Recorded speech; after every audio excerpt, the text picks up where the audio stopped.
Donc, bonjour à tous et bienvenue. Je suis Vincent Garneau, conseiller santé-sécurité pour la Chambre de commerce Occitanie. Ravi de vous accueillir pour ce webinaire numéro 2. Donc, cette opération s'inscrit dans un partenariat avec la Direct Occitanie, les chambres de commerce, la Chambre de commerce Occitanie, les chambres de commerce territoriales et l'ensemble des acteurs du plan régional santé au travail. Donc, l'objectif en fait de ce webinaire, c'est de vous présenter des thématiques santé-sécurité en lien avec l'entreprise et des thématiques également d'actualité. Donc, on le verra aujourd'hui avec le risque Covid et également de mettre en avant les outils qui sont produits par les acteurs du PRST. On va aujourd'hui traiter de la thématique risque Covid dans les entreprises. On va faire dans un premier temps en fait un rappel réglementaire avec la Direct Occitanie. Ensuite, on aura l'intervention d'une conseillère santé sécurité de la Chambre de commerce de Montauban pour tout ce qui est rappel méthodologique, qu'est-ce que le référent Covid, et notamment ensuite elle présentera que faire en cas de contact. Et puis, la CARSAT Midi-Pyrénées vous présentera un outil pour voir l'articulation en fait, entre l'évaluation des risques, notamment Covid, et votre document unique. Voilà, on est ensemble pour 1h15. Donc, il y aura 2 temps d'échange. Donc, après la première partie, en fin de webinaire, n'hésitez pas à poser vos questions via l'espace de conversation. Écoutez, je vous souhaite un bon webinaire et je passe la parole à Virginie Nègre qui va se présenter en suivant. C'est bon? C'est bon, ça fonctionne. Bonjour à tous, ça fonctionne, donc c'est parfait. Bonjour à tous, Virginie Nègre, donc je suis responsable du service santé sécurité au travail à Direct Occitanie et également référente du plan régional santé-travail à ce titre. Voilà, donc excusez-moi, je teste un petit peu ma technique. Donc, je suis là pour vous présenter un petit peu le cadre réglementaire, mais aussi le cadre protocole dans le cadre de cette crise inédite qui est la lutte contre le Covid-19 et qui concerne malheureusement autant la santé publique que la santé au travail, mais on sait que les entreprises sont impactées. Donc, je vais commencer par vous faire un petit rappel des obligations générales de prévention. Je présume que vous les connaissez tous. Néanmoins, je vais faire de la pédagogie par la répétition pour remettre un petit peu les idées en place et ensuite vous parler du protocole entreprise. Donc, il y a plusieurs textes du Code du travail qui traitent de ces obligations. Ce sont les articles L4121.1, L4121.2 et L4121.3 du Code du travail. Le premier article pose les bases des principes généraux de prévention, à savoir éviter le risque, former et informer ses salariés, mettre en place une organisation et des moyens adaptés en privilégiant notamment les protections collectives. L'article 41.21.2 du Code du travail indique qu'il appartient à l'employeur de mettre en place des actions de correction, des mesures de prévention sur la base de ces principes. Et le troisième article parle d'évaluation des risques professionnels, c'est-à-dire que l'employeur doit évaluer les risques inhérents à son activité et mettre en place des mesures de correction visant à supprimer le risque ou en tout cas le prévenir pour assurer la santé et sécurité de ses salariés. Une fois ces principes posés, je vais revenir plus en détail sur le protocole national pour assurer la santé et sécurité des salariés en entreprise face à l'épidémie de Covid. Or, au préalable, je tiens à vous dire que ce protocole n'est pas un texte réglementaire, c'est un document de référence qui accompagne l'employeur, c'est-à-dire qui met en application les principes généraux de prévention adaptés à l'épidémie de Covid. Donc, ce protocole est mis à jour régulièrement sur le site du ministère. Il me semble que la dernière mise à jour, mais j'y suis retournée tout à l'heure, je crois qu'il y a une mise à jour plus récente que le 16 février. Tout ça pour vous dire que de toute façon, je vous ai mis sur le PowerPoint que vous allez avoir, puisque je vois que quelqu'un a posé la question, le lien pour aller sur le site du ministère du Travail et pour consulter régulièrement ce protocole. Il prend en compte les derniers avis du Haut Conseil de la santé publique. Donc, c'est très important d'y aller régulièrement. Et en plus de ce protocole, vous allez pouvoir consulter le question-réponse, vous allez pouvoir consulter des fiches métiers adaptées à votre activité. Donc, je crois que ce sont des outils très utiles. Ce protocole, comme je vous l'ai dit, il rappelle les principes de prévention. Il rappelle que ces principes restent impréalables. Et le premier de ces principes, dans l'ordre, c'est éviter le risque d'exposition au virus. Et comment l'éviter? En mettant en place le télétravail.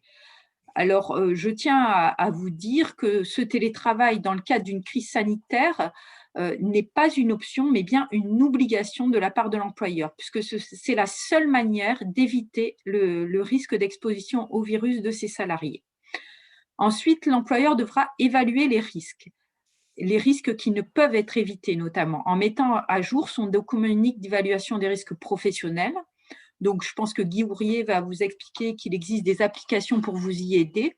Mais en tout cas, il faut prendre en compte le risque d'exposition des salariés au Covid pour mettre à jour votre document unique. Il vous appartient, une fois ces principes posés, de privilégier les mesures de prévention collective. Alors, les mesures de prévention collective, ça passe par l'organisation du travail, c'est-à-dire limiter les flux de salariés, essayer d'adapter les horaires de travail afin que tous les salariés ne travaillent pas en même temps, s'ils y sont contraints, essayer d'adapter les flux de personnes au sein des locaux de travail, et ensuite veiller au respect des gestes de barrière, des mesures d'hygiène qui passent notamment par l'aération des locaux, le nettoyage des locaux, et complété par les mesures de protection individuelle, à savoir le port d'un masque à filtration suffisante dans tous les lieux collectifs clos. Or, je tiens à préciser que le port de masque s'inscrit dans une démarche globale. On ne peut pas, c'est l'addition des mesures de protection qui constitue la stratégie la plus efficace. Porter le masque seul ne suffit pas, en fait. Bien entendu, toutes ces mesures de prévention, qui sont une obligation, ne peuvent être mises en place au sein d'une entreprise que par un dialogue social concerté. C'est-à-dire qu'on doit consulter les représentants du personnel en lien avec le service de santé au travail, qui est l'acteur de prévention privilégié de l'entreprise, notamment dans le cadre de la mise à jour du document unique. L'employeur sera également tenu de nommer un référent Covid qui, lui, pourra former les salariés sur ce risque, voir si les mesures de prévention sont adaptées et consulter régulièrement et travailler en concertation régulièrement avec les représentants du personnel. Je pense que Madame Viviane reviendra sur ce référent. 2 points de vigilance. Un point de vigilance particulier sur les entreprises extérieures qui interviennent au sein de vos établissements respectifs, mais également les salariés intérimaires, les saisonniers, les travailleurs détachés qui ont des contrats courts, puisque ces salariés, par définition, ne sont pas constamment au sein de l'entreprise et eux aussi doivent être informés aux mesures de protection mises en place au sein de vos établissements. Et un point également de vigilance particulière pour les pour les personnes vulnérables, dont la liste a été établie par les autorités de santé. Le protocole national se divise en 6 parties. Donc, une première partie qui va traiter des mesures de protection dans un cadre global, et dans le cadre notamment du dialogue social. Je me permets d'insister sur ce point puisque le dialogue, on ne peut pas mettre en place des mesures efficaces au sein d'une entreprise sans une concertation préalable avec les représentants du personnel. Ça paraît très compliqué en tout cas.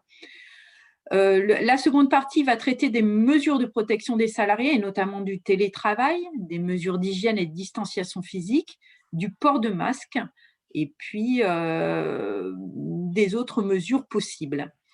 La troisième partie traitera des dispositifs de protection des salariés, que ce soit les masques dont j'ai parlé, les visières. Alors attention, les visières, elles peuvent être utiles en plus du masque, mais elles ne sauraient remplacer les masques de protection.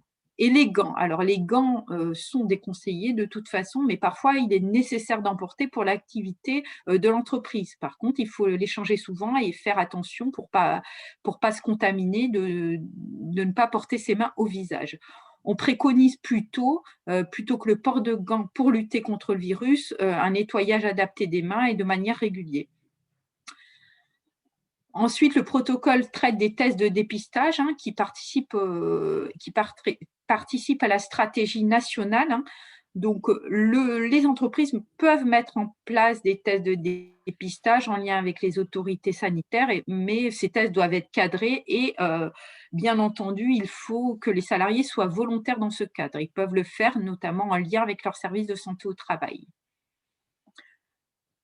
Le protocole traite aussi de la prise en charge d'une personne qui se révélera symptomatique et de ses contacts rapprochés.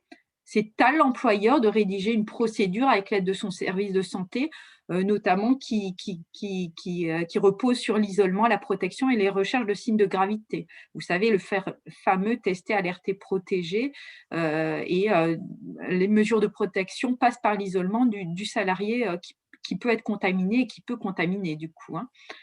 Et enfin, le dernier point, c'est la prise de température. Je sais par expérience, pour avoir traité de certaines questions, que certaines entreprises ont mis en place un système de prise de température. Bon, alors, il faut savoir que c'est clairement déconseillé, puisque de toute façon, toutes les personnes atteintes du Covid n'ont pas de température. Et qu'ensuite, une prise de température à un moment ne signifie pas pour autant que la personne n'aura pas de température dans le temps d'après. Ensuite, c'est possible, mais ça doit être nécessairement encadré. Et l'employeur, et bien entendu, le salarié peut refuser cette prise de température. Alors, quelques conseils et bonnes pratiques, quelques points clés, dirais-je, sur ce protocole.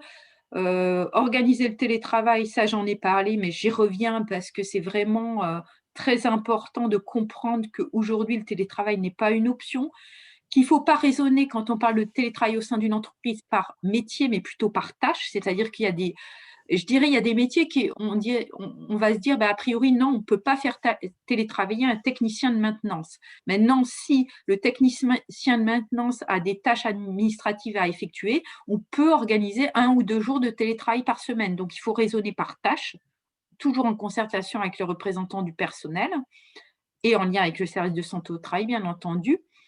Il faut bien entendu évaluer le risque de contamination et adapter les mesures de prévention en conséquence. Il y a des situations dans lesquelles il est compliqué de porter un masque, mais on peut mettre en place des mesures adaptées pour continuer à lutter contre la Covid.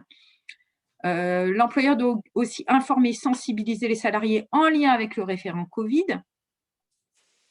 Il doit mettre en place des mesures de prévention et en premier lieu, je le répète, une organisation de travail adaptée par des mesures de prévention collective, isoler les salariés symptomatiques, j'allais dire asymptomatiques, non symptomatiques, faciliter l'identification des cas contacts par les autorités sanitaires. Donc là, je ne saurais trop vous conseiller de télécharger l'applicatif, et de favoriser le téléchargement par vos salariés de l'applicatif Tous Anti-Covid adapté à l'entreprise. Donc, les principales évolutions du protocole qui a été mis à jour récemment, c'est le télétravail, j'y reviens pas, le port d'un masque à capacité de filtration suffisante, avec en plus du port de masque un respect d'une distance physique d'1 mètre. Donc, les deux, c'est cumulatif. Lorsque le masque ne peut être porté, lorsqu'il est impossible de porter le masque d'ailleurs, il faut respecter une distanciation de 2 mètres. Alors, dans quel cas ça peut être impossible, mais c'est notamment dans les espaces de restauration collective. Et puis, le protocole préconise, sous les conseils de la haute autorité, d'aérer davantage, et notamment quelques minutes et plusieurs minutes, même toutes les heures. Alors, les masques, j'y reviens. Les masques, vous voyez apparaître à l'écran les 2 logos pour les masques que que vous devez préconiser pour vos salariés. Donc, ce sont soit des masques de type chirurgical, soit des masques grand public filtration supérieure à 90%, c'est-à-dire les masques dits de catégorie 1. Tous les autres masques sont exclus. Et bien sûr, je le répète, c'est port de masque plus 1 mètre de distanciation. Dans les autres situations, c'est 2 mètres. Concernant spécifiquement les locaux et emplacements de restauration, la distanciation de 2 mètres n'est pas toujours possible selon la configuration du local de restauration ou de l'emplacement dédié. Donc, un décret récent offre la possibilité à l'employeur d'aménager certains espaces de travail pour pouvoir accueillir les salariés en toute sécurité. Bien entendu, on exclut dans ce cas-là les locaux dont l'activité comporte l'emploi ou le stockage de substances et de mélanges dangereux. On ne va pas manger à côté de produits chimiques dangereux, ça c'est clair. Donc voilà pour le protocole. Maintenant, je vais vous dire 2 mots sur le dispositif Objectif Reprise qui est financé par le ministère du Travail. C'est un dispositif qui permet à l'employeur d'une TPE-PME à moins de 250 salariés de se faire accompagner gratuitement, soit par un rendez-vous téléphonique, soit par des conseils ou un accompagnement de votre entreprise sous un format adapté, soit pour mettre en place, par exemple, une organisation de télétravail, gérer les charges de travail, les process, les horaires, aussi pour accompagner les évolutions du protocole, parce qu'on sait que ce n'est pas toujours aisé au sein d'une petite entreprise de mettre en place toutes ces mesures qui participent certes à un effort collectif, mais aussi c'est compliqué, soit pour résoudre des tensions internes, parce qu'on a bien conscience, notamment dans la mise en place du dispositif de télétravail, que parfois il y a une tension et qu'il faut gérer ces tensions, donc comment les gérer, et puis surtout renforcer le dialogue social en entreprise qui est la clé de la réussite de toute façon. Il faut savoir qu'il existe également dans le cadre du plan régional santé-travail des outils pour les employeurs. Alors, je pense que vous ne savez pas exactement ce qu'est le PRST, plan régional santé-travail. En gros, ce sont des travaux qui sont menés en partenariat pour proposer des outils de prévention aux entreprises, que ce soit des sensibilisations, des fascicules, des vidéos. Et tous les acteurs de prévention ont mis leurs outils en commun, ont travaillé ensemble sur certains risques ou sur certains ou pour proposer de la prévention aux entreprises. Donc, dans le cadre de la crise Covid, j'ai noté 2 offres. Une offre de formation RPS en Occitanie. C'est un catalogue qui est proposé à l'employeur qui se trouve confronté aux risques psychosociaux et qui vous permet de vous orienter vers les partenaires qui vont vous aiguiller ou vers des offres de formation. L'autre outil, c'est un outil de télétravail, c'est-à-dire qu'il y a l'Observatoire du dialogue social de l'Hérault qui a mis en place une charte, un guide méthodologique pour aider l'entreprise à mettre en place le télétravail au sein de son établissement. En plus de ces outils, bien entendu, je vous invite à contacter les acteurs de la prévention que sont le service de santé au travail de proximité, la CARSAT, qui Guy Ouvrier parlera à la fin de ce webinaire, les caisses de MSA pour le secteur agricole, l'OPPTP pour le secteur bâtiments et travaux publics et également l'ARACT, notamment tout ce qui est dispositif de qualité de vie au travail, de télétravail. L'ARACT a beaucoup d'outils et propose des accompagnements très intéressants pour l'employeur. Pour tout complément d'information, il existe un site à votre disposition, le site du PRST. En plus de tous les outils proposés dans le cadre de la Covid, il existe des outils pour tous les risques inhérents à vos activités. Ce que je tiens à souligner pour conclure, c'est qu'il y a plusieurs choses à retenir dans le cadre de cette crise. Bon, déjà, c'est une crise inédite. On a bien conscience que ce n'est pas simple pour un employeur de mettre en place les mesures adaptées. Donc, il faut que ces mesures reposent absolument sur les principes généraux de prévention, c'est-à-dire éviter le risque en premier lieu par la mise en place du télétravail. Ensuite, vous n'êtes pas seul. Des accompagnements existent et il faut les utiliser. Et votre stratégie participe à un effort collectif de la société. Et enfin, et j'en terminerai par là, il y a certes le risque lié à la contamination de vos salariés, et c'est à vous, effectivement, de mettre en place les mesures nécessaires, mais ça ne vous dispense pas d'évaluer et de mettre en place des mesures de prévention à adapter pour tous les autres risques inhérents à vos activités respectives. L'un va avec l'autre. Voilà. Je ne sais pas si vous avez des questions. En tout cas, je suis prête à y répondre. Enfin, si je peux y répondre, bien entendu. Bah, écoutez, oui, il y a eu pas mal de questions dans le chat. Donc, J'ai vu apparaître des petites bulles, donc j'imagine, voilà. oui. Donc certaines, notamment là, sur le référent Covid, on y répondra peut-être voilà, dès la seconde partie. Donc je pense que celle-ci, on va la garder pour Oui. plus tard si on n'a pas répondu. Donc, la première, en fait, était en lien avec le protocole et la responsabilité potentielle Oui. de l'employeur. En fait, vu que ce n'était pas un texte réglementaire, en fait, qu'est-ce qui risque vraiment s'il n'arrive pas à mettre l'ensemble des règles en place?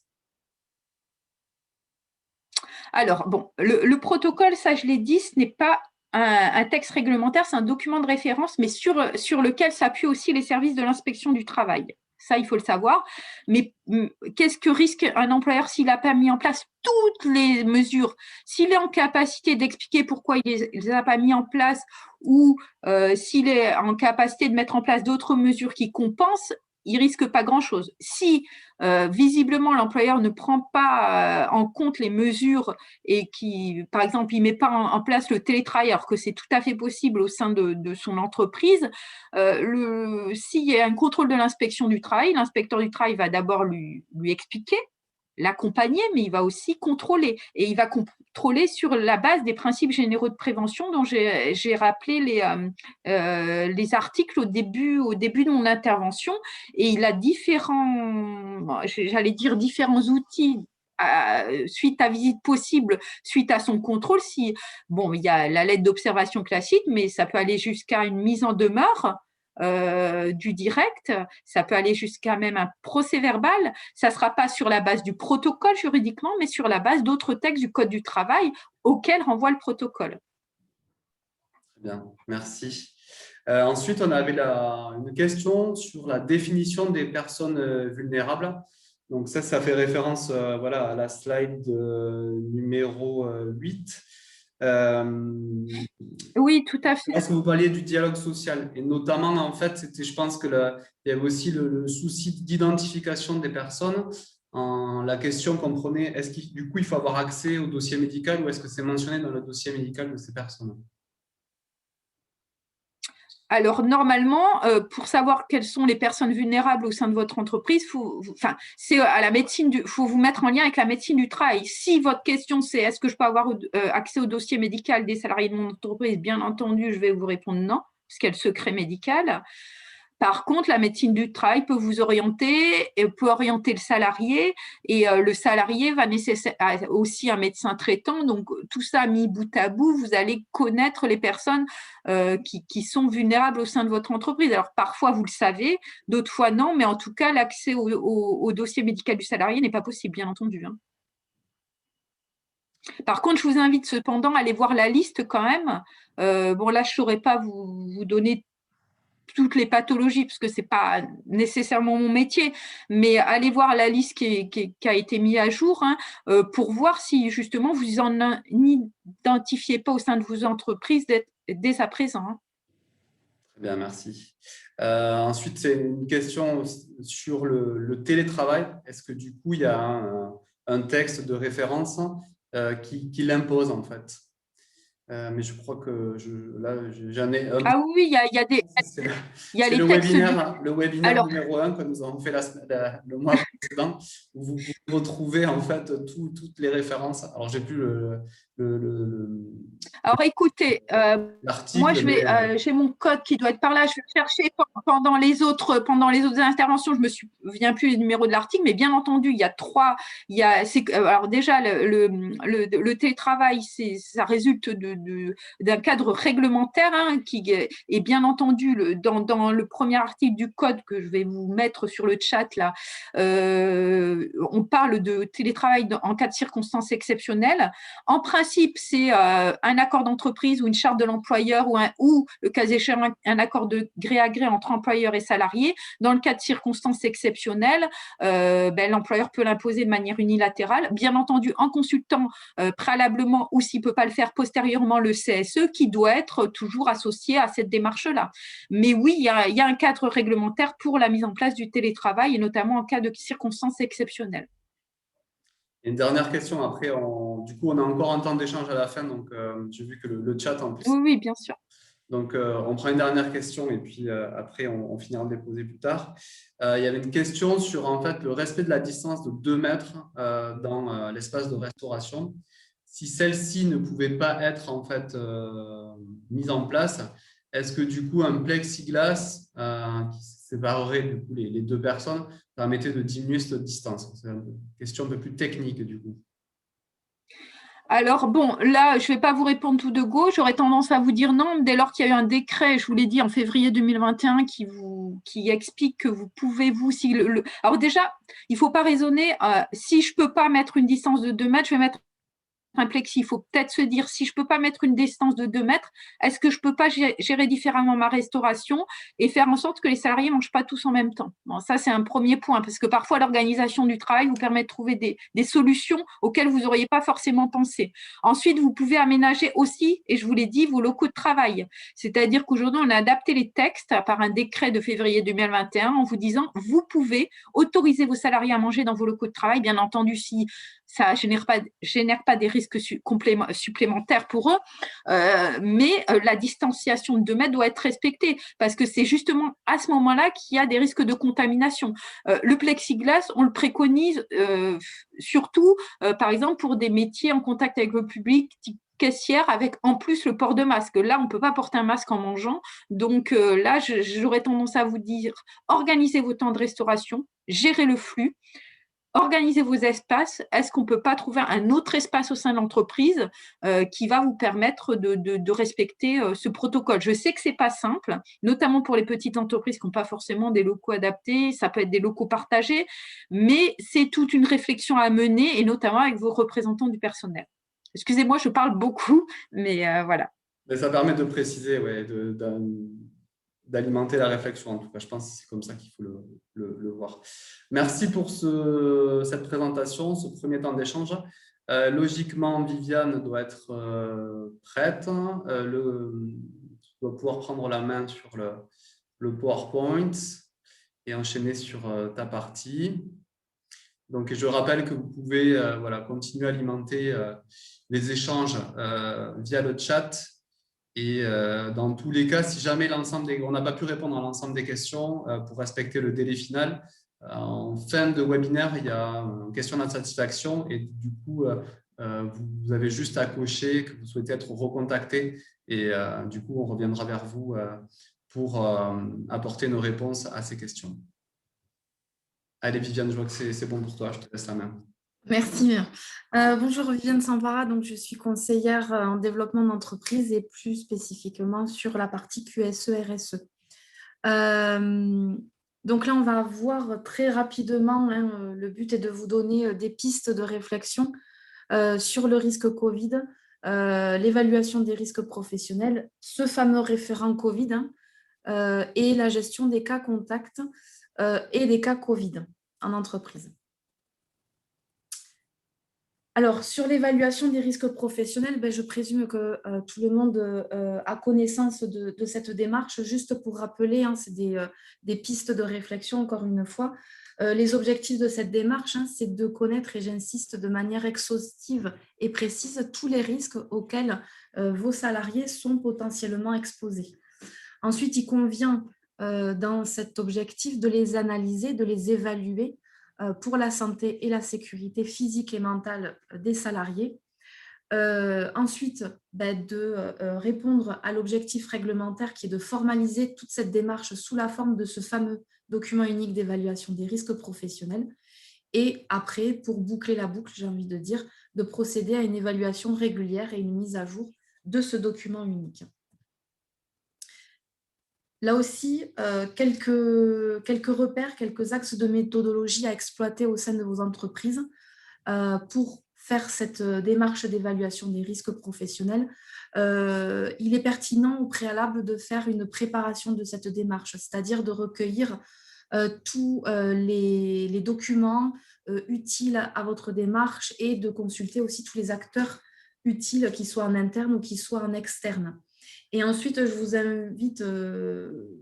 vous invite à faire cette démarche la plus participative possible auprès de vos collaborateurs parce que ça vous permet d'avoir une remontée d'informations extrêmement importante sur tous les risques auxquels ils peuvent être exposés et ensuite de permettre aussi petit à petit de faire participer l'ensemble de vos collaborateurs à cette démarche et ça, c'est un gage de performance par derrière. Ensuite, bon, sans surprise, hein, d'identifier les risques. Attention, petit point, de bien observer les situations dangereuses en identifiant très bien vos unités de travail.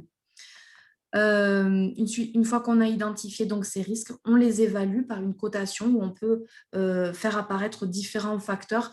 Par défaut, au minima, de procéder à une cotation avec un facteur de gravité et un facteur de fréquence d'exposition au risque. Ensuite, de formaliser cette démarche sous ce document unique d'évaluation des risques professionnels, de passer à l'élaboration et la mise en œuvre d'un programme de prévention dans l'objectif est donc de supprimer ou de réduire les risques et ensuite de procéder à une réévaluation des risques suite aux actions menées et si tout changement dans l'activité peut être présent et ce qui conduit à réévaluer, réidentifier les risques nouveaux auxquels les collaborateurs sont potentiellement exposés. Alors, un petit sondage, Vincent ? On va vous partager un sondage en fait pour connaître votre situation dans l'entreprise. Donc, le sondage est anonyme, il n'y a pas de souci.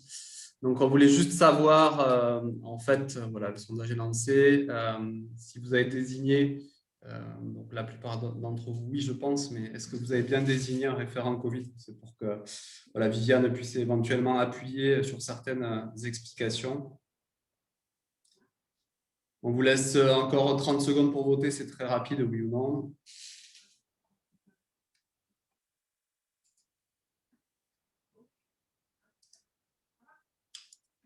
Voilà les derniers.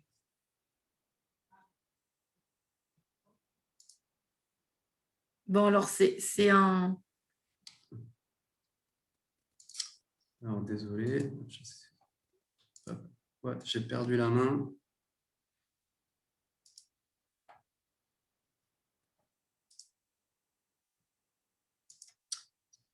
Hop. Je crois que en voulant passer Viviane.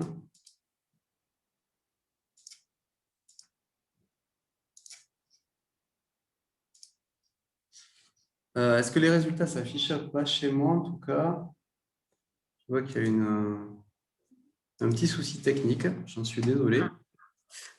si je clique là, peut-être que ça va faire apparaître. J'arrive pas à partager les résultats en fait. Si je fais ça, c'est bon? Ah voilà, en fait c'est toi qui as déjà pris la main. Ouais. Okay. Moi, j'avais rien touché. Bon. L'essentiel, c'est qu'on puisse le voir. Voilà. Donc, logiquement, là, le partage est OK. Voilà. En fait, c'est un moment pour que tu puisses voir les résultats que ça a basculé chez toi. Et je n'avais plus la main dessus. Désolé pour ce souci technique. Donc, je te laisse commenter. Après, il faut juste fermer la fenêtre et Viviane, tu repars sur. Ça marche. Donc, du coup, bon, c'est un bon résultat, entre guillemets. Hein. Vous êtes à plus de 90% à avoir désigné votre référent Covid. Donc, je présume que vous avez compris le rôle et l'utilité d'avoir un référent Covid. Après, donc, on va rapidement balayer sur certains petits focus. Et si vous avez des questions, il y a toujours le chat pour y répondre après. Alors, hop. Donc, je vais me remettre.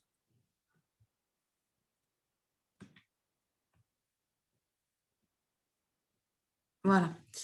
Donc, le référent Covid en entreprise. J'avais vu donc une petite question. Je vous ai remis la phrase extraite du protocole national qui parle pour cette partie-là du référent Covid. Donc, chaque entreprise doit désigner un référent Covid. Il doit y avoir un référent Covid dans chaque entreprise, quelle que soit sa structure, sa taille, son activité, etc. Pour la petite histoire, donc, ça a été d'abord mis en place par les entreprises du bâtiment et ça a été rendu, entre guillemets, obligatoire depuis le 24 juin 2020. Alors du coup, qui nommer comme personne pour assumer ce rôle de référent Covid? Plusieurs pistes. Ça peut être le dirigeant pour les plus petites entreprises. Ça peut être un membre de l'équipe dirigeante. Ça peut être également un membre du CSE. Ça peut être aussi, tout bêtement, entre guillemets, le responsable sécurité ou le référent sécurité de l'entreprise, ou alors toute personne volontaire et sensibilisée au risque Covid. Voilà, l'idée, c'est que la personne qui remplit ce rôle de référent Covid soit une personne formée aux règles sanitaires préconisées et adoptées par l'entreprise. Son rôle, la vocation première de ce référent Covid, c'est de veiller au respect des mesures mises en place par l'entreprise pour pouvoir assurer la sécurité sanitaire de tous dans ce risque spécifique. Donc, ça comprend une bonne application des gestes barrières, un respect de l'application de toutes les mesures, à la fois en interne et en externe, donc d'autres personnes qui viendraient dans l'entreprise, de vérifier donc de la bonne adaptation de ces mesures et de prendre en charge l'identification des cas à risque, des cas contacts à risque si l'entreprise se trouve être dans la configuration où elle est en présence d'un cas positif avéré. L'idée d'avoir ce référent Covid, c'est donc de pouvoir faire vivre cette mission qui va se résumer sur des axes forts d'information, de sensibilisation et d'apporter tout soutien et assistance aux collaborateurs. L'idée derrière, c'est de pouvoir mettre de la raison à la situation et de sécuriser tous les dispositifs, qu'ils soient sur les plans sanitaires, financiers, opérationnels ou sociaux. En fait, le référent Covid va devenir un véritable chef d'orchestre entre la direction et le personnel par rapport à ce risque. Et en quelque sorte, il va animer une force opérationnelle qui se veut être la plus temporaire possible. Je vous laisserai, vous allez avoir le support de la présentation. Je vous laisserai regarder ces axes-là. Ils sont non exhaustifs, mais ça peut vous donner des idées dans l'application du rôle et des missions du référent Covid. Alors du coup, l'articulation avec ce fameux document unique d'évaluation des risques professionnels et les missions du référent Covid.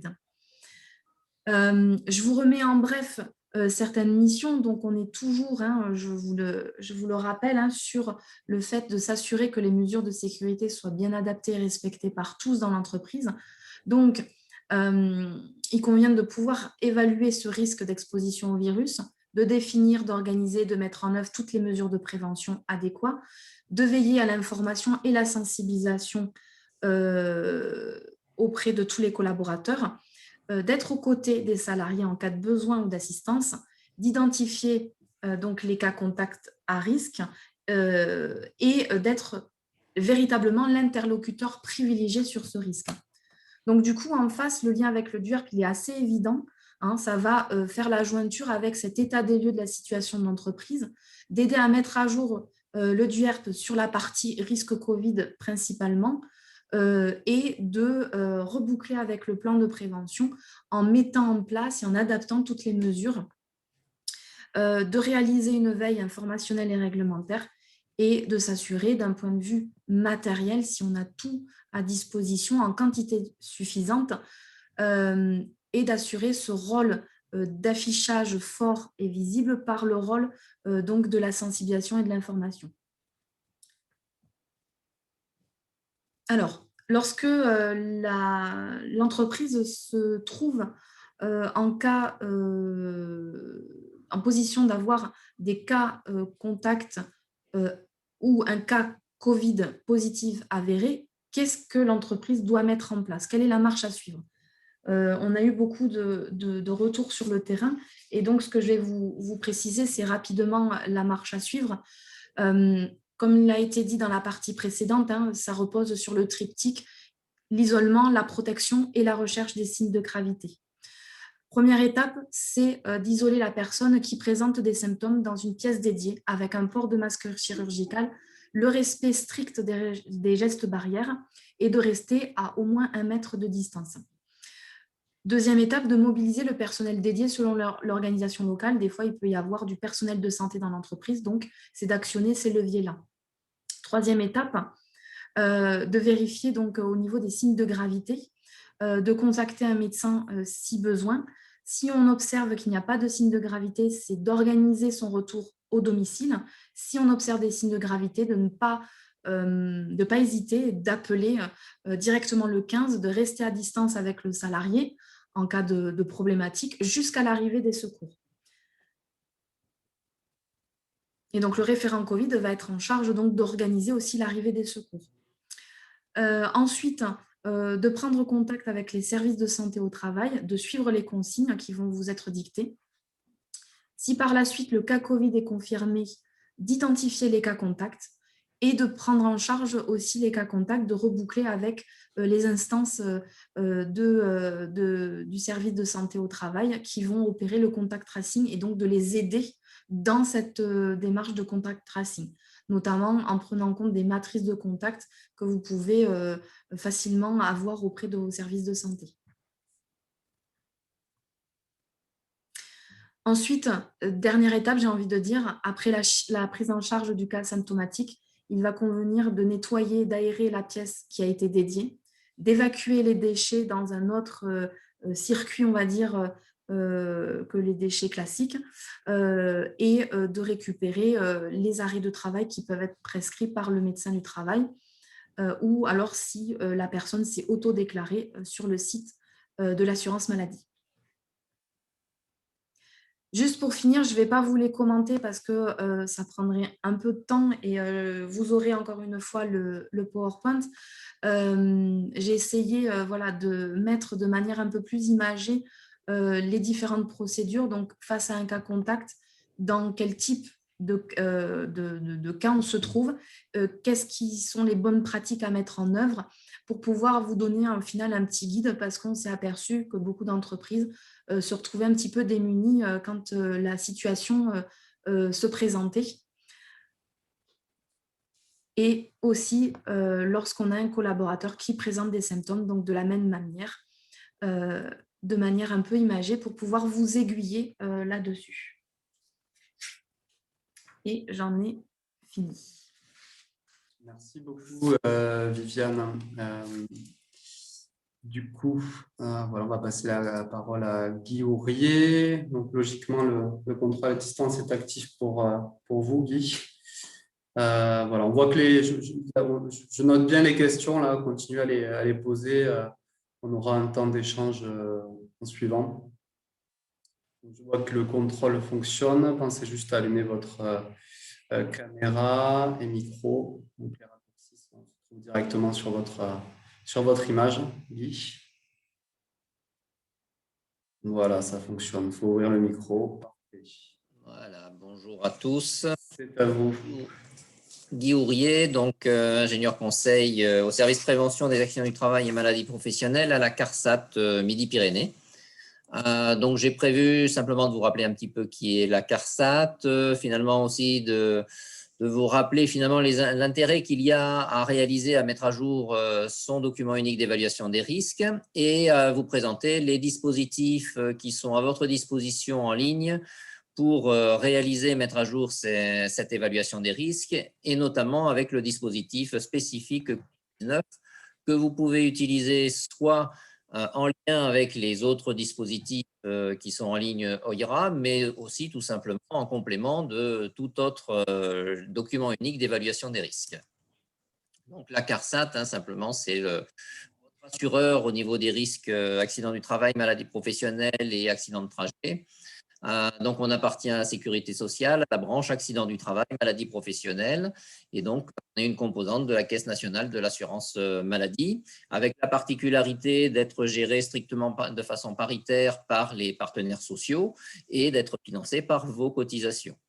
On couvre l'ensemble des salariés du régime général dès l'instant où il y a accident du travail, accident de trajet ou maladie professionnelle. Et il y a donc 3 volets, je dirais, côté branche accident du travail. C'est la tarification, la réparation qui est au niveau des caisses primaires et puis donc le service prévention.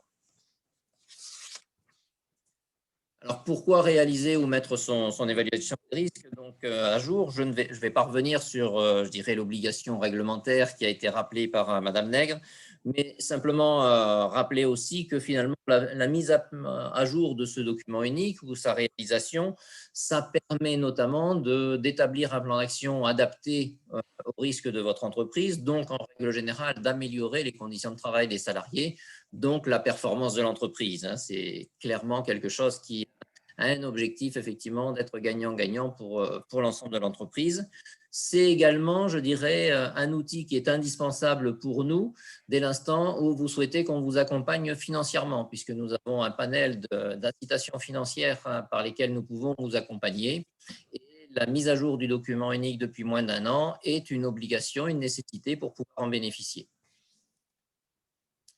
Alors, les dispositifs qu'on met à votre disposition pour réaliser et mettre à jour cette évaluation des risques, notamment, vous allez retrouver des dispositifs qu'on appelle OIRA, peu importe la terminologie du sigle. Ce sont des outils que vous allez pouvoir retrouver en ligne, qui sont accessibles gratuitement et qui sont des outils sectoriels, donc par branche d'activité, par type d'activité. Donc, à ce jour, si vous allez sur le site OIRA, vous tapez OIRA sur votre moteur de recherche préféré et vous allez pouvoir y accéder directement. Vous allez retrouver 17 secteurs d'activité qui sont couverts, sachant que d'ici la fin de l'année, on devrait avoir 40 secteurs d'activité qui seront couverts. Donc, à terme, je pense que vous pourrez trouver assez facilement les outils qui correspondent à votre secteur. Donc, ces outils qui sont en ligne donc, vous permettront à la fois de réaliser ou de mettre à jour votre document unique, de les éditer, mais également donc d'élaborer le plan d'action qui sera en lien avec les risques que vous aurez identifiés et les moyens que vous aurez choisis pour, je dirais, limiter, voire supprimer effectivement ces risques. Vous retrouverez systématiquement des propositions de mesures qui vous seront faites en ligne par rapport aux risques que vous aurez identifiés. Mais vous verrez que c'est un outil totalement interactif et que vous pourrez choisir par vous-même effectivement de rajouter des mesures ou de modifier les mesures qui vous sont proposées. Donc, on est vraiment sur un outil qui est totalement dédié à l'entreprise, complètement, je dirais, à sa main, de façon à pouvoir être adapté à votre organisation et à vos besoins et répondre bien sûr aux obligations réglementaires et aux besoins d'améliorer les conditions de travail. Par rapport à tous ces secteurs d'activité, a été établi un dispositif qui est ici surligné en jaune, le dispositif OIRA Plan d'action Covid-19, qui va vous permettre de compléter systématiquement et de mettre à jour effectivement votre document unique, qu'il soit issu de ce dispositif ou, donc, ou qu'il n'en soit pas issu. Alors, sur ces outils, finalement, qu'est-ce que vous allez retrouver? En introduction, quel que soit le secteur d'activité, vous allez systématiquement retrouver des éléments qui vont vous permettre d'impliquer vos salariés, puisque, comme l'a dit Mme Sampara, l'implication des salariés, la participation des salariés à cette démarche est quelque chose d'incontournable pour qu'on soit sur le travail réel de ces personnes et pour que les solutions qui seraient proposées soient les plus acceptées possibles et les mieux mises en œuvre ensuite au sein de l'entreprise.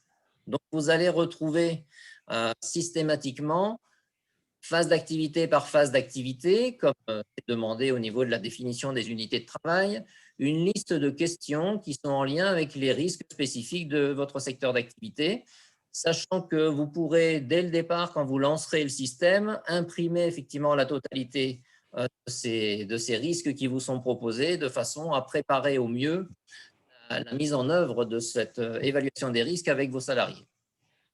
Donc, ça va se présenter, je dirais, comme vous le voyez sur cette slide. Sur le côté gauche, vous aurez l'ensemble, je dirais, des secteurs d'activité, des unités de travail qui vous seront proposées.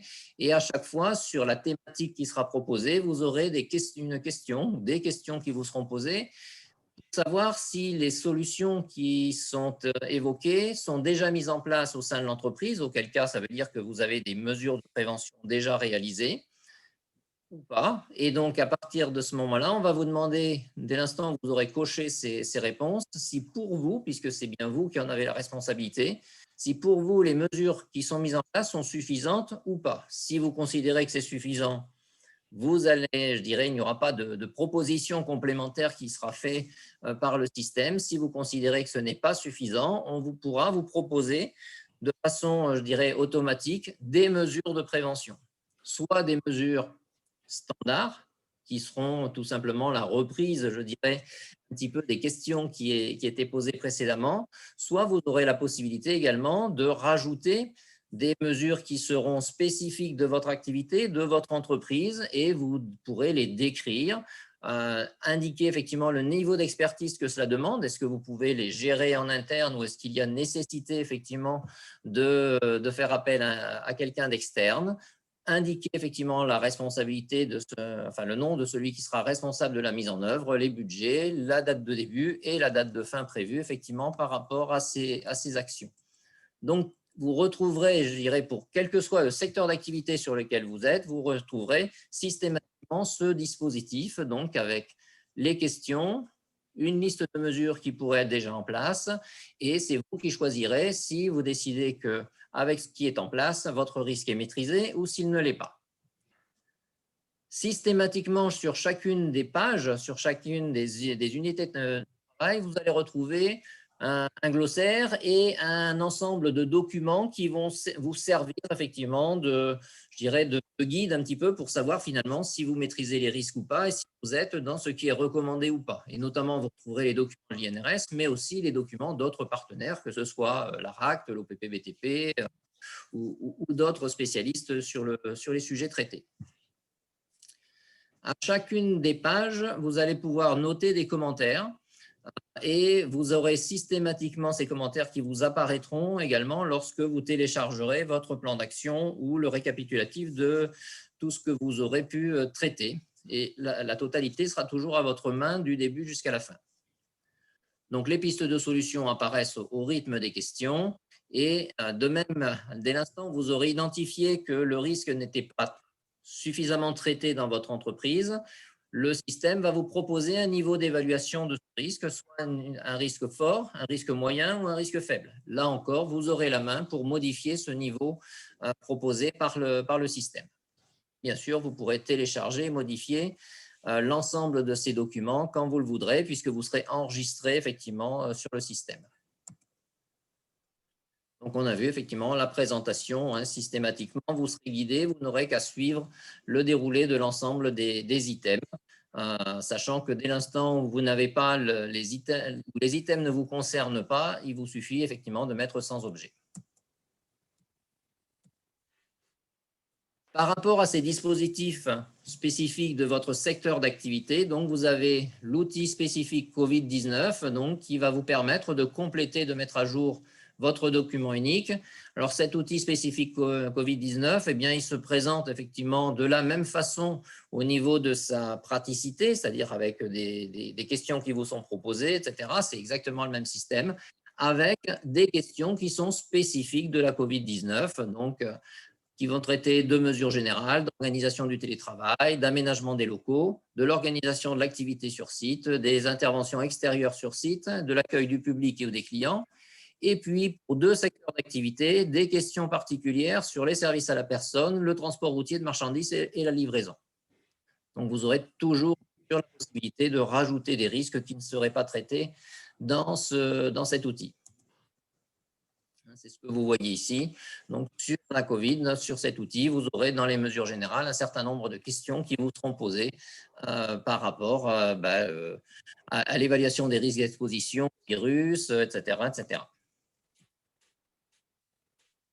Dès l'instant où vous aurez rempli avec vos salariés la totalité de ces questions, dès l'instant où elles s'adressent bien sûr à vous, elles ne sont pas sans objet, vous allez, à la fin de cette démarche d'évaluation des risques, avoir la possibilité à la fois de télécharger un rapport complet, c'est-à-dire la totalité de ce que vous aurez rempli, vous allez pouvoir le télécharger et l'imprimer. Vous aurez également la possibilité de télécharger le plan d'action qui vous aura été proposé et avec les actions que vous aurez validées. Vous pourrez télécharger une vue d'ensemble des risques que vous aurez validés au fil de l'eau et vous aurez effectivement également une vue d'ensemble sur tableau Excel des mesures que vous aurez souhaité effectivement pouvoir mettre en place de façon à ce qu'ensuite vous puissiez planifier, distribuer aux personnes que vous identifierez dans votre entreprise chargées de les mettre en œuvre, etc. Ce rapport complet est systématiquement modifiable. Vous pouvez très bien le télécharger, vous dire à la lecture qu'il y a peut-être quelques éléments qui ne vous paraissent plus cohérents par rapport à la réalité de votre entreprise et y revenir pour le modifier. De même que la vue d'ensemble des risques qui seront en PDF, ainsi que le plan d'action et le dernier document générique. Donc voilà, ça se présente sur une forme de tableau assez simple, tableau Excel, sur lesquels vous retrouverez systématiquement, par exemple, sur le premier tableau complet, vous allez avoir l'activité réalisée, vous allez avoir effectivement l'identification des risques, vous aurez la réponse que vous aurez donnée, est-ce que ce risque est maîtrisé ou pas, et vous aurez les mesures qui vous auront été proposées, que vous aurez validées, voire même que vous aurez rajoutées par vous-même sur votre document. De même, sur le plan d'action, vous serez sur le même type de tableau Excel à remplir avec à la fois le risque, la priorité, les mesures et puis ensuite la date de fin, le responsable, le budget, etc. etc. Voilà, cet outil est entièrement, je dirais, à votre main. Il est accessible simplement, effectivement, sur Internet via aussi bien un ordinateur, une tablette ou un smartphone, et il est censé être autoporté. Si jamais vous avez quelques difficultés, parce que je dirais, si ce que je dis est vrai sur le fait que ce soit autoporté pour, je dirais, 70% des dispositifs, il y a certains secteurs d'activité pour lesquels ça peut paraître relativement plus complexe, il y a beaucoup plus de questions, et dans ce cas-là, vous pouvez tout à fait faire appel à votre CCI, qui est à même d'organiser, en partenariat avec la CARSAT, des ateliers de prise en main de l'outil et vous accompagner effectivement sur la mise en œuvre de cette démarche d'évaluation des risques à distance sur ces outils OIRA. Voilà, je suis prêt à répondre à vos questions. Merci, Monsieur Auriel. Du coup, il y a des questions qui sont arrivées sur OIRA. Donc, notamment savoir si l'industrie agroalimentaire allait être un des secteurs qui allait être présent cette année, mise à disposition en tout cas. Tout à fait. Alors, on va retrouver pas mal d'outils sur le secteur BTP. On va retrouver des outils dans le domaine de l'agroalimentaire, dans le domaine de tout ce qui est aide et services à la personne, qui va être étoffé progressivement. Donc, je vous dis, on va passer de 17 dispositifs à 40 dispositifs d'ici la fin de l'année, sachant qu'il y en a déjà 7 qui devraient apparaître en plus d'ici le mois de mai. Très bien. Ensuite, oui, il y avait une question qui était un peu en lien avec OIRA et le document unique sur la forme, en fait, j'allais dire dynamique pour la mise à disposition des salariés, mais je crois que vous avez répondu derrière. Voilà, le document unique, c'est sûr, c'est un document un peu qui va compiler en fait l'ensemble des risques, mais je pense qu'il faut aussi montrer aux salariés, c'est vraiment la simplification entre les risques qui ont été identifiés, comment a été fait la priorisation pour les traiter, et notamment ce que vous avez montré, l'exemple, c'est voilà, le plan d'action qui en découle et l'expliquer et impliquer le personnel. Tout à fait. Et je dirais que c'est d'autant plus important de le construire avec les salariés et de le remplir avec les salariés parce qu'ensuite, ils seront plus à même, effectivement, de pouvoir l'utiliser, le faire vivre et vous faire remonter tout ce qui change dans leur travail, tout simplement, puisqu'à chaque fois qu'il y a modification importante du déroulé de travail, des équipements de travail, de l'ambiance de travail, il y aura mise à jour, effectivement, de ce document unique à réaliser. Donc, c'est extrêmement important, effectivement, que les salariés soient à l'aise avec l'utilisation de cet outil et qu'ils puissent revenir vers vous à chaque fois qu'ils estiment que ça peut être nécessaire, donc utile et faire avancer l'entreprise dans ce domaine. Très bien, merci. Il y avait quelques questions ensuite, donc peut-être Madame Nègre et Viviane, vous pouvez rester, Monsieur Ray aussi, mais sur du coup la gestion des cas contacts, notamment sur du coup une personne qui a priori est symptomatique, mais qui a du mal à reconnaître en fait qu'elle est malade, tout simplement. Quelle attitude adopter vis-à-vis de ce comportement?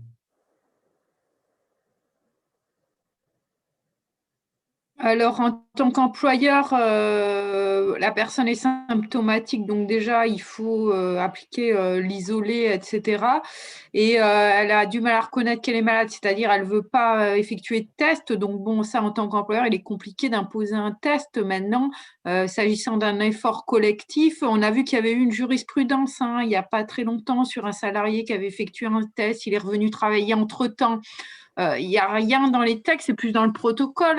Mais moi, je dirais que si effectivement une personne est symptomatique, il faut la renvoyer chez elle et lui demander d'effectuer le test, quoi. Après, s'il s'agit d'un pouvoir de contrainte, c'est comme… Enfin, je ne peux pas faire le parallèle avec un salarié qui ne porte pas le masque parce que là, il y a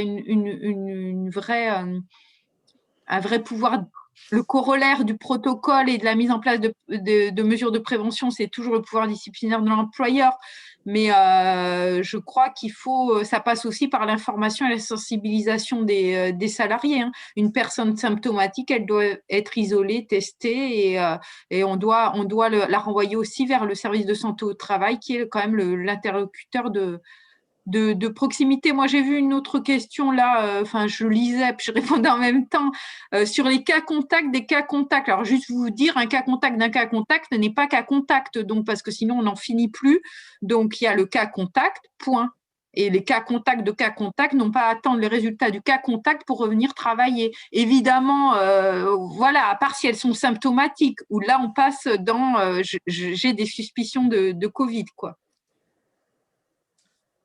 Merci pour ces éléments de réponse. Et du coup, sur les cas contacts encore, est-ce qu'un cas contact, identifié cas contact, peut revenir travailler même si on lui met tous les équipements nécessaires? La question a été posée. Normalement, c'est 7 jours d'isolement, Madame Sampara l'a dit. C'est 7 jours d'isolement. Là, c'est même pas. Il n'y a même pas à discuter. En plus, d'autant que le jour de carence, excusez-moi, d'autant que il n'y a plus de jour de carence. Donc, si c'est un problème Pardon. C'est passé à 10 jours avec le nouveau protocole. C'est plus de 7 jours d'isolement. Voilà, c'est quand on est cas contact, c'est l'obligation de la préconisation de se faire tester au bout de 7 jours à partir de la date du fameux contact. Et après, c'est effectivement, si on est positif, qu'on soit symptomatique ou pas symptomatique, c'est de passer à 10 jours d'isolement.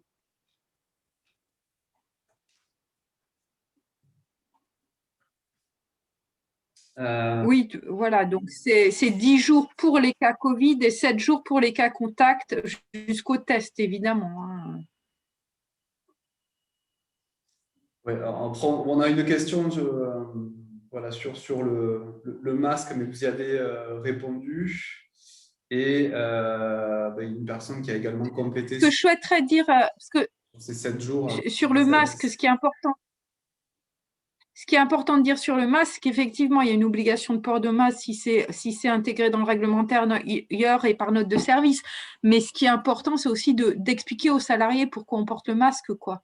Enfin, il y a ces mesures de protection, mais il y a aussi cette obligation de formation, information, et le référent Covid, si je ne m'abuse, je ne pense pas que Madame Sampara me contredira, est là aussi pour ça, pour expliquer, ben oui, on porte le masque parce qu'il y a des risques de contamination.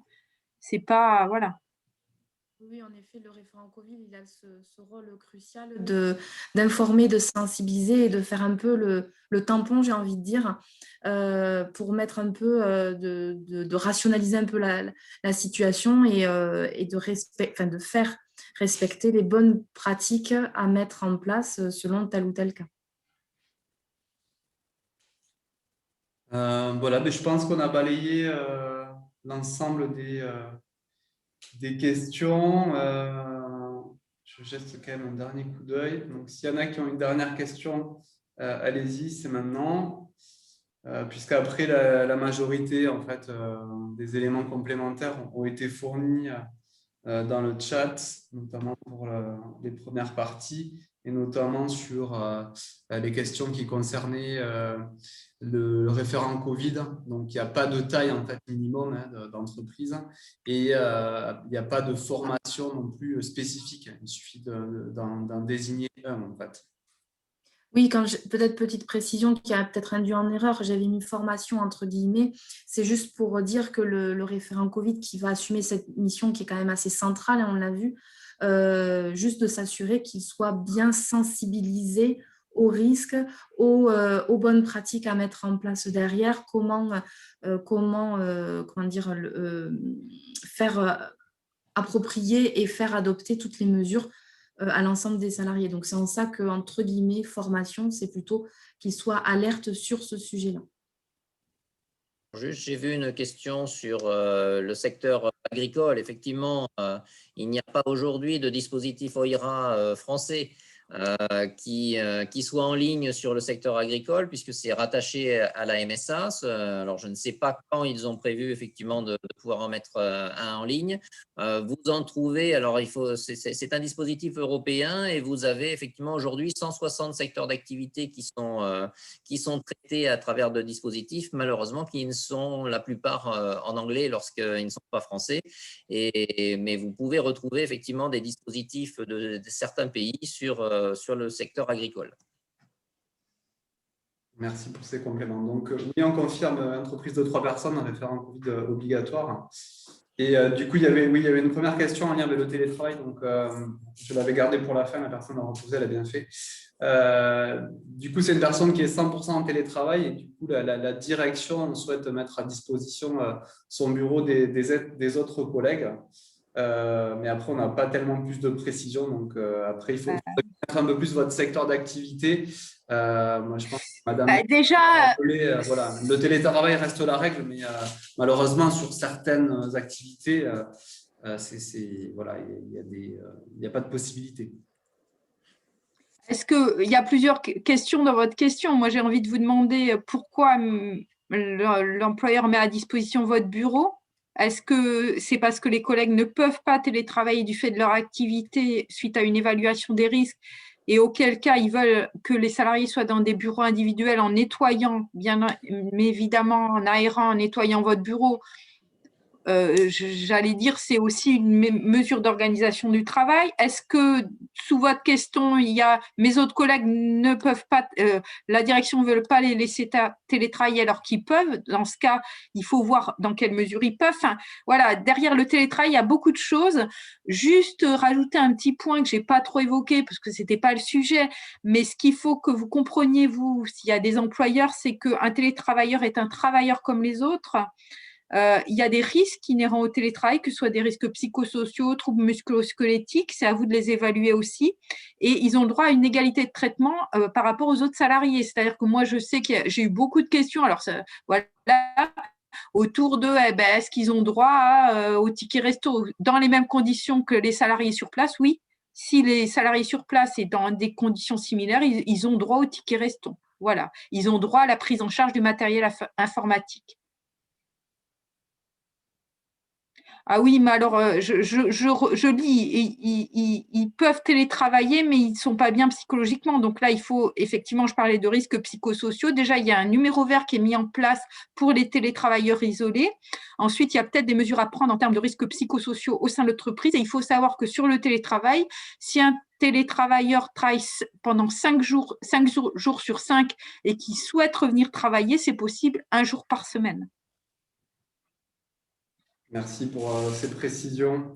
Il y a des questions qui sont arrivées là, notamment en lien avec le masque. Donc, déjà, est-ce que les masques virucides existent toujours avec la certification AFNOR? Et l'autre question, en fait, est-ce que le référent Covid a le pouvoir de faire porter le masque à un salarié qui le refuse? Alors, pour la deuxième question, référent Covid, c'est un référent au sein de l'entreprise. Il n'a pas de pouvoir de direction, donc ce n'est pas lui il va préconiser, il va sensibiliser, il va informer, comme vous l'a dit Madame Sampara, mais à aucun moment il a le pouvoir de direction. Donc, si votre question c'est est-ce qu'on transfère le pouvoir, à moins que ce soit le dirigeant, ce qui est possible dans une très petite entreprise. D'ailleurs, je vous l'ai mis dans le chat. Si on est dans le cas d'une TPE et que c'est le dirigeant qui a ce rôle de référent Covid, que le salarié, malgré une information, une sensibilisation, refuse manifestement de porter un masque, ça ne me gêne pas, moi, y compris en tant que représentante directe, de dire, ben non, mais à un moment, il y a aussi un pouvoir de sanction. Voilà. La première question était sur les normes AFNOR par rapport au masque. Moi, je vous avais mis les 2 logos. Répondre dans les détails techniques, je ne vais pas être en capacité de le faire, mais le cas échéant, je peux vous envoyer toute la documentation technique sur les masques, quoi. Mais il faut retenir 2 choses. Ils doivent être normés. Donc, il y a effectivement un logo bien spécifique qui apparaît dans mon PowerPoint. C'est soit le chirurgical, soit le masque filtration à plus de 90% lavable, donc dit catégorie 1. Pour vous rassurer, actuellement, c'est à peu près tout ce qu'il y a sur le marché. Tous les autres ont été enlevés parce qu'il y a peu de fabricants qui s'amusent à vendre des masques qui ne sont pas normés. Donc, vous le verrez clairement apparaître sur les emballages. Et je tiens à préciser aussi qu'il appartient à l'employeur qui oblige à ses salariés de porter un masque de fournir les masques. Voilà. Juste, je pense qu'il s'agissait des masques dits virucides, c'est-à-dire qui sont censés détruire le virus à 99% lorsque le virus arrive sur la paroi. À ce jour, alors s'ils sont effectivement normés, ça veut dire que l'AFNOR a vérifié son efficacité, OK. En tout cas, ils n'ont pas été testés côté INRS ou ANSES et à ce jour, en tout cas, moi, je n'en connais pas effectivement qui était validé par notre réseau. C'est en cours, de même qu'il y avait la question sur les UV, etc. On voit fleurir beaucoup de systèmes de désinfection qui, en tout cas côté INRS, ne sont pas pris en charge dans nos aides financières, par exemple, tout simplement parce qu'ils génèrent autant de risques qu'ils en retirent, notamment des risques d'allergie vis-à-vis des salariés. Et c'est pour ça qu'ils ne sont pas intégrés dans nos aides, parce qu'ils ne sont pas préconisés par notre réseau.